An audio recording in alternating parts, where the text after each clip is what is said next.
សូមគោរពជម្រាបសួរបងប្អូនទាំងអស់គ្នាជួបគ្នានៅមេរៀនបន្តទៀតមេរៀនមុនយើងសិក្សាតទៅនឹង tool scale ហើយនឹងតទៅនឹងការ offset របស់យើងអញ្ចឹងតទៅនឹងថ្ងៃនេះដែរយើងសិក្សាតទៅនឹង tape measure tool ហើយនឹងតទៅនឹងមួយទៀតគឺ dimension អញ្ចឹងគឺនេះពីរនេះរូបម៉ែត្រនេះនិងរូបសញ្ញាចាប់ dimension របស់យើងនេះអូខេខ្ញុំសូមរំលឹកមេរៀនមុនបន្តិចតើតើវីដេអូមុនយើងបានសិក្សាតើតើ scale និង offset តើតើ scale ខ្ញុំអត់ធ្វើការបញ្យល់ទេការរំលឹកទេព្រោះវីដេអូមុនយើងមានការនិយាយច្រើនណាស់តើតើ scale តើតើនឹង offset នេះដែរតើតើនឹង offset គឺសំដៅទៅលើការមានន័យថាយើងទាញអ្វីមួយបញ្ចេញទាញអ្វីមួយបញ្ចូលលក្ខណៈថាយើងអាចងាយស្រួលក្នុងការគូសខ្ញុំឧទាហរណ៍ជាក់ស្ដែងដូចមាន rectangle មួយចេះធ្វើម៉េចឲ្យវាមាន face មានផ្ទៃបែបនេះឲ្យវាមានផ្ទៃបែបនេះបានយើងធ្វើការកំណត់ទៅលើវាអាច offset ទៅលើវាបានមានន័យថាចាំបាច់ត្រូវតែមាន face បើសិនជាអត់មាន face ទេយើងអាច offset បាននោះទេអញ្ចឹងខ្ញុំចុចអក្សរ F ហើយនេះឲ្យវាចេញសញ្ញាសញ្ញា4ជ្រុងនោះ4ជ្រុងនោះអាសញ្ញា4ជ្រុងវារត់តាមឡាញបន្តជុំវិញហើយអញ្ចឹងយើងចុចមួយចុចទៅណាក៏បានដែរចុចនេះចុចទៅណាក៏បានដែរចុចយើងអាច offset ចូល offset ចេញខ្ញុំ offset ចូលវាប៉ុន្មាន1200 1000ហ្នឹងទៅខ្ញុំ offset ចូលប៉ុន្មាននោះខ្ញុំ offset ចូល100ចឹងទៅអូខេយើងអាចឃើញហើយចឹងខ្ញុំអាចលុបវាចេញមកលុបអា face កដាលនេះមួយចឹងទៅហើយបន្តមកទៀតខ្ញុំផើវាឡើងចឹងទៅលក្ខណៈយើងអាចប្រើវាបានអញ្ចឹងនឹងតើតើនឹងការ offset ទេសូមការលុបវាអូខេហើយ offset នោះដែរមិនមែនមានថាវាជារាងចតុកោណកែឬក៏ជារាងអីទេលក្ខណៈយើង offset បានទាំងអស់លក្ខណៈជារង្វង់លក្ខណៈជា polygon កង្កងមិនក៏យើងអាច offset បានទាំងអស់អញ្ចឹងថ្ងៃនេះដែរយើងសិក្សាទៅលើ tool មួយទៀតគឺគេហៅថា tape measure tool tape measure tool នេះដែរគឺរូបម៉ែត្រនេះអញ្ចឹងការប្រើប្រាស់របស់វាទី1ខ្ញុំសូមគូ box មួយគូមួយខ្ញុំយកខ្នាតវា1000បន្តមកទៀតខ្ញុំភូសវាឡើង1000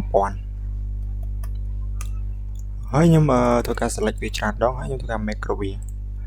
អញ្ចឹង tape measure tool នេះគឺអក្សរកាត់វាគឺអក្សរ T ឬក៏អក្សរ T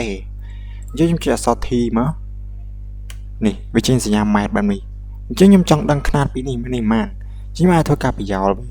អញ្ចឹងចុចទៅនេះមួយចំណុចទីម៉ូក្រាមនេះអញ្ចឹងបានន័យថាអាហ្នឹងគឺ1000ហើយប៉ុន្តែយើងអាចប្រើការចំនួននេះដោយការប្រើឡាញបានអញ្ចឹងឡាញក៏ប្រើដូចគ្នាខ្ញុំចុចអក្សរ L ឡាញនេះអញ្ចឹងចុចនេះមួយយើងធ្វើការប្រយោលដូចគ្នាបន្ទាប់មកចុច space ដាច់មកយើងដឹងហើយ1000អានេះ1000អញ្ចឹងចុចផ្ដាច់មកហ្នឹងលក្ខណៈទី1នៃការប្រើ measure tape របស់យើង tape measure tool របស់យើងអញ្ចឹងទី2គឺលក្ខណៈអាចយើងធ្វើការប្រយោលនៃថាការប្រយោលអញ្ចឹងខ្ញុំឧទាហរណ៍ខ្ញុំចុចអក្សរ T ឥឡូវខ្ញុំឧទាហរណ៍ដូចខ្ញុំចង់បានបន្ទាត់មួយដែលវាចាប់ចេញពីនេះមកនេះគឺ1000អញ្ចឹងខ្ញុំឧទាហរណ៍អក្សរ T អញ្ចឹងយើងចុចទៅលើបន្ទាត់នេះបន្ទាត់មួយជួរនេះខ្ញុំចុចឲ្យវាចេញនេះខ្ញុំចុចមកឆ្វេងមួយប៉ោះបន្ទាប់ខ្ញុំធ្វើការទាញមកនេះខ្ញុំវាលេខ1000 sorry ដោយសារ1000វាមិនដល់នេះអញ្ចឹងខ្ញុំសូមវានៅទីអាចថា500ចុះលក្ខណៈពាក់កណ្ដាលអូខេនេះឃើញលក្ខណៈវាប្រយោលប្លង់ប្រយោលដែលយើងបានចេញពីនេះមកដល់នេះគឺ500អញ្ចឹងអាចវាស់មើលបានទេនេះ500អញ្ចឹងយើងមានន័យថាយើងអាចគូសbox មួយហើយយើងធ្វើការផើសឡើងឃើញទេលក្ខណៈពីនេះមកនេះគឺ500នឹងគឺទៅតង measure tape របស់យើង tape measure tool របស់យើងអញ្ចឹងយើងអាចប្រយោលចាប់ចេញជា mode ឧទាហរណ៍ខ្ញុំប្រយោលចាប់ចេញពីនេះមកប្រហែល300ឃើញទេចាប់ចេញពីនេះមកមួយទៀត300ដល់ពេលណាយើងចាប់ដើម្បីចាប់បែបហ្នឹងនេះចាប់ចំអាកន្លែងបន្ទាត់នេះអញ្ចឹងចាប់ចំបន្ទាត់នេះដែរយើងត្រូវដឹងចាប់ចំបន្ទាត់នេះដែរគឺចាំបាច់ត្រូវចាប់ឲ្យចំបន្ទាត់បានន័យថាបើសិនជាយើងចាប់ចំណុចនេះវាអត់ចេញលក្ខណៈឲ្យយើងមួយទេឃើញវាលក្ខណៈចេញជាម៉ែត្របែបនេះលក្ខណៈចេញជាឡាញដាច់ប្រយោលឲ្យយើងឃើញបែបនេះទេចាំបាច់ត្រូវចាប់ចំអាកន្លែងបន្ទាត់មានន័យថាយើងចាប់ខុសពីនឹងតិចក៏បានដែរឃើញទេលក្ខណៈចេញជាប្រយោលបែបនេះបានហើយប្រយោលបែបនេះមកអូខេអាហ្នឹងលក្ខណៈការប្រើ tape measure tool របស់យើងខ្ញុំ offset វាឡើង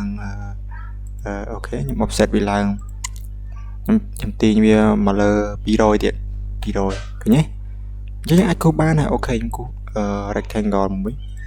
ឃើញគូ rectangle វាមកហើយធ្វើការ ផើវាឃើញទេទាំងណាប្រយោជន៍យើងដោយសារយើងប្រយោជន៍ចេញពីនឹងបានអូខេហ្នឹងហើយតែក្នុង mesh table យើងហើយយើងអាចធ្វើការវាស់ຂະຫນាតមកចង់ដឹងអានេះប៉ុន្មានចឹងឃើញ300មកនេះប៉ុន្មាន986អីចឹងទៅចង់ដឹងអូខេហ្នឹងហើយតើតនឹងការប្រយោលអាចនិយាយថាជាការប្រយោលមួយទៀតក៏វាមានលក្ខណៈពិសេសដែលយើងអាចត្រូវដឹងហើយនឹងអាចត្រូវការយល់អីចឹងទៅឧទាហរណ៍ខ្ញុំមានអានេះមួយបោះនេះមួយខ្ញុំមិនគ្រប់អញ្ចឹងយើងអាចធ្វើការចុចមិនណាធ្វើការចុចខ្ញុំចុចសតេចុចលើនេះ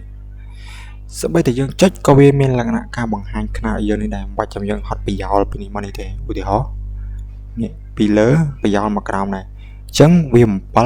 16អញ្ចឹងខ្ញុំសូមបដាច់វិញចុច space បន្ទាប់មកចុចអក្សរ T សាថ្មីមិញ7 16ខ្ញុំយករូបម៉ែត្រនេះមកដាក់ចំទៅនេះអូខេម៉ែត្រដាក់ចំនេះខ្ញុំវាបង្ហាញឲ្យយើងគឺ7 16មានន័យថាបន្តឈរនេះតែអត់ជាបញ្ហាទេយើងអាចប្រយោលយកក៏បាននឹងងាយស្រួលណាស់យើងចង់ឃើញហើយមួយទៀតនោះដែរឧទាហរណ៍ដូចខ្ញុំសុំលុបអាបន្តនេះចេញកុំឲ្យវាញ៉ៃញ៉ៃមួយទៀតដែរយើងចុចអក្សរ T យើងអាចចុចនេះចុចចំទៅនឹង2ដងមានន័យថាយើងចាក់ចំឲ្យវាចេញសញ្ញា4ជ្រុងទៅមកបន្តមកទៀតចុចម៉ៅឆ្វេងចំនួន2ដងឃើញលក្ខណៈវាធ្វើវារត់ស្របជាមួយនឹងបន្តដែលយើងចុចពីលើវាហ្នឹងអញ្ចឹងអានេះដូចគ្នាឃើញទេពុបចុច2ដងទៅលើវាមកវារត់បែបហ្នឹងដែលនេះអញ្ចឹងខ្ញុំចុចទៅលើវាវាចេញបូកហើយខ្ញុំចុចចំនួន2ដងឃើញលក្ខណៈវារត់បែបនេះអញ្ចឹងមានន័យថាម៉េចឧទាហរណ៍នេះរូបនេះផ្ទះអានេះផ្ទះយើងណាអានេះផ្ទះយើងអញ្ចឹងខ្ញុំចង់ move object នេះចង់ move object នេះ move វាមកខ្ញុំចុចអក្សរ M select មួយហើយខ្ញុំចុចទីមកតែណាយើងចង់ដាក់ថាអាផ្ទះនេះឲ្យស្មើនឹងនេះអញ្ចឹងខ្ញុំប្រើនឹងជាប្រយោលចុចទីខ្ញុំមិញប្រយោលឃើញអូខេអញ្ចឹងបានន័យថាផ្ទះនេះអាកន្លែងនេះអាពីមុខនេះនិងអាពីមុខនេះស្មើគ្នាដោយសារយើងប្រយោលប្រើនឹង mesh table យើងនេះលុបពីមកអញ្ចឹងបានន័យថាអានេះនេះស្មើគ្នានៅពីមុខនេះចង់ដឹងចុចមកនេះឲ្យវាចេញទៅយើងចុចចំនួន2ដងឃើញទេនឹងណាវារត់បន្តឲ្យយើងបែបហ្នឹងហើយឬក៏យើងអត់ចាំបាច់ចឹងក៏បានមិនបាច់ចុចចឹងមកទាញពីលើមកក្រោមមកទាញលើមកក្រោមឬក៏ទាញពីណាមកពីក្រោយមកមុខក៏បានដែរនេះទាញពីក្រោយនេះមកមុខទាញមកមុខចឹងមកពុបអូខេអាហ្នឹងតើតើនឹងការប្រើ mesh table យើងប្រើដើម្បីងាយស្រួលបែបហ្នឹងអញ្ចឹងមួយទៀតគឺតើតើនឹងការប្រើ dimension នេះគឺសំដៅទៅលើការຂະຫນាតមានន័យថាຂະຫນាតដែលយើងធ្វើការចាប់ប្រវែងអញ្ចឹងខ្ញុំសូមគូប box មួយមានទំហំ1ម៉ែត្រគុណនឹង1ម៉ែត្រហើយយើងធ្វើការភូសវាឡើងចំនួន1ម៉ែត្រមានន័យថាជាគូបហើយយើងធ្វើការ make group វា select វាចឹងមក make group ហើយយើងក៏លេខមកមើលគៀនម៉ែត្រនេះយើងឃើញនេះគេដាក់ថា dimension អញ្ចឹង dimension ហ្នឹងជាការប្រើបែបម៉េចអញ្ចឹងខ្ញុំសូម select ទៅលើវាអត់មាន shortcut ទេខ្ញុំ select ទៅលើវាបន្តមកទៀតខ្ញុំចុច2ចំណុចចុចនេះមួយចុចនេះមួយឃើញទេហើយយើងធ្វើការចុចនឹងហើយយើងអត់តន់រួចរាល់ទេយើងអាចធ្វើការទាញយើងអាចទាញមកខាងនេះទាញទៅខាងនោះទាញទៅខាងក្រោយទាញទៅខាងនេះទាំងកន្លែងណាតលីដែលយើងចង់ដាក់ខ្ញុំធ្វើការទាញមកខាងនេះឃើញអាហ្នឹងយើងការចាប់ຂະຫນាតមានន័យថា100មីលីម៉ែត្រវាដាក់ຂະຫນាតឲ្យយើង100មីលីម៉ែត្រហ្នឹងឧទាហរណ៍យើងសឹកក៏ចុចទៅនេះមួយទៀតឃើញទេ1ម៉ែត្រអញ្ចឹងដល់នេះអញ្ចឹងខ្ញុំចុចទៅនេះមួយទាញទៅលើអូខេ1ម៉ែត្រអាហ្នឹងតែនឹងការចាប់ຂະຫນាតប៉ុន្តែយើងត្រូវដឹងមួយទៀតឧទាហរណ៍ខ្ញុំមានបล็อกមួយខ្ញុំឧទាហរណ៍ខ្ញុំមានបล็อกមួយធំមែនតើអូខេប៉ុណ្ណាអញ្ចឹងខ្ញុំប្រើ dimension នឹងទៅដែរ dimension នឹងចុចលើវាមួយចុចត្រង់ណាមួយយើងមើលបล็อกនេះធំហើយអញ្ចឹងបើសិនជាដៃកន្លែង dimension របស់យើងនេះលក្ខណៈទូចអញ្ចឹងយើងពិបាកក្នុងការមើលអញ្ចឹងយើងមានកន្លែង setting មួយទៀតសម្រាប់កំណត់ទៅលើ dimension យើងចង់បានព្រួយនេះទៅលក្ខណៈផ្សេងឬក៏ចង់បានលេខនេះលក្ខណៈ mode ផ្សេងអញ្ចឹងទៅចូលកន្លែងណាបងប្អូនក្លេកមើលខាងលើហើយយើងឃើញពាក្យថា window ហើយយើងអូសមកក្រោមយើងឃើញពាក្យថា model info ហើយយើងឃើញមានមួយជួរតែយើងមើលយើងវាមាន unit វាមាន text វាមានអីជាដើម rendering មានអីជាដើមតែយើងមើលវាមានពាក្យថា dimensions កន្លែង dimension នេះយើងមើលវាលក្ខណៈផាយជាមួយផ្ទាំងនេះហើយគឺជាកន្លែងកំណត់របស់យើងអញ្ចឹងទី1គឺតទៅនឹងកន្លែងនេះ ទៅទៅនឹងកន្លែងនេះគឺ font ទៅទៅនឹងកន្លែង font នេះគឺសំដៅទៅលើកន្លែងដែលយើងអាចកំណត់ទៅទៅនឹងរូបរាងនៃលេខរបស់យើងរូបរាងនៃអក្សរមីលីម៉ែត្ររបស់យើងຂະຫນາດរបស់យើងហ្នឹងលក្ខណៈបែបហ្នឹងឥឡូវយើងអាច select ទៅលើលេខណាមួយនេះដូចថាខ្ញុំយកឧទាហរណ៍ណាវាមានច្រើនណាស់បងប្អូនអាចរើសមើលថាអូមួយណាដែលយើងចង់បានអញ្ចឹងដូចថាខ្ញុំយកនេះមួយចុះហើយតើទៅនឹងកន្លែងនេះលេខ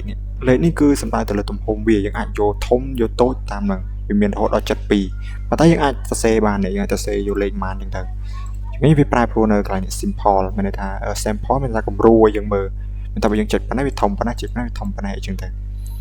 ហើយតើទៅនឹងកន្លែងយើងជ្រើសយក point មកវារើសយក point ហើយតើទៅនឹងកន្លែង height នេះគឺយើងអាចកំណត់បានដែរមានន័យថាតើទៅនឹងចម្ងាយពីបន្ទាត់នេះពីតើទៅនឹងបន្ទាត់នេះមកsorry តើទៅនឹងទំហំអក្សរមានន័យថាកម្ពស់នៃអក្សរយើងហ្នឹងកម្ពស់នៃអក្សររបស់យើងតើវាប្រមាណអញ្ចឹងចំនួនយើងសរសេរអញ្ចឹងយើងចាំបាច់ចុចអីទៅវាច្រើនទេយើងមើលទៅលើ point របស់យើងហើយយើងចុច OK តើទៅនឹងកន្លែងleader lines leader យើងនេះ edit point មានន័យថា edit point ហ្នឹងសម្រាប់លើអាសញ្ញាព្រួយនេះមានថាចំណុចបញ្ចប់នៃយើងគូនេះអញ្ចឹងទៅនេះគឺយើងឃើញមានសញ្ញាព្រួយអញ្ចឹងខ្ញុំសូមជ្រើសរើសយកអ្វីមួយផ្សេងដូចជា dot នេះបងប្អូនអាចចុចបានវាមានប៉ុណ្ណឹងបើសិនជាយើងយក dot ឧទាហរណ៍ខ្ញុំយក dot ចោលមួយសិនបន្តមកទៀតខ្ញុំចុចកន្លែង select dimension select all dimension ហើយយើងធ្វើការ update វា update ឃើញទេអានេះទៅជាធំជាងមុនហើយអានេះទៅជា dot ហ្នឹងគឺរង្វង់មូលអញ្ចឹងបងប្អូនអាចកំណត់ផ្សេងពីហ្នឹងបានដូចជាអីគេ slash នេះស្អីគេជាមួយខ្ញុំចង់ដឹងខ្ញុំ select ទៅលើនេះចុចអានេះមួយសិនដើម្បីដឹង select all dimension ហើយ update វានេះគឺចុចចេញបែបនេះអូខេប៉ុន្តែតើតើនឹងកន្លែងនេះដែរតើតើកន្លែងនេះយើងអាចចុចមើលបាននេះអាពីនេះតើតើនឹង align screen អញ្ចឹងខ្ញុំចង់ដឹងខ្ញុំចុច select all dimension ហើយយើងចូលពី update នេះមកឃើញលក្ខណៈអក្សរឬក៏លេខយើងវារត់មកចំមកចំណុចកណ្ដាលនេះប៉ុន្តែអញ្ចឹងវាពិបាកមើលយើងចុចអានេះវិញយើងយកជ្រើសរើសយកនេះវិញហើយយើងអាចយក above ឬក៏ outside ឬក៏ concern អញ្ចឹងយើងជ្រើសយក above មកបងប្អូនអាចចុចមើលបានយក above ហើយ select all dimension ចុច update ឃើញទេលក្ខណៈវាងាយស្រួលមើលបែបហ្នឹងអញ្ចឹងឃើញអក្សរវាលក្ខណៈធំជាងមុនហើយលក្ខណៈវាមានការប្រែប្រួលខុសពីមុនដែលយើងអាចកំណត់បែបណាមួយដែលយើងចង់បានឃើញទេអូខេគឺបែបហ្នឹងតើតើនឹងកន្លែង dimension ហ្នឹងហើយតើតើនឹងកន្លែងពណ៌នេះក៏យើងអាចធ្វើការកំណត់បានដែរអាចកំណត់ពណ៌ទៅបែបណាមួយដែលយើងចង់បានអូខេខ្ញុំអូខេមកឃើញទេយើងអាច select ទៅយើងអាចឃើញអូខេវាចេញពណ៌បែបណាឬក៏វាចេញលក្ខណៈបែបណាមួយដែលយើងអាចកំណត់បានទៅលើផ្ទៃបែបហ្នឹងអូខេអញ្ចឹងអរគុណបងប្អូនទាំងគ្នាវីដេអូនេះគឺយើងមានតែប៉ុណ្ណេះទេយើងនឹងខ្ញុំនឹងធ្វើការរំលឹកពីភាសាទៀតនៅវីដេអូក្រោយចំពោះការប្រើ dimension របស់យើងនេះអញ្ចឹងអរគុណច្រើនបងប្អូនទាំងគ្នាយើងនឹងជួបគ្នានៅវីដេអូបន្ទាប់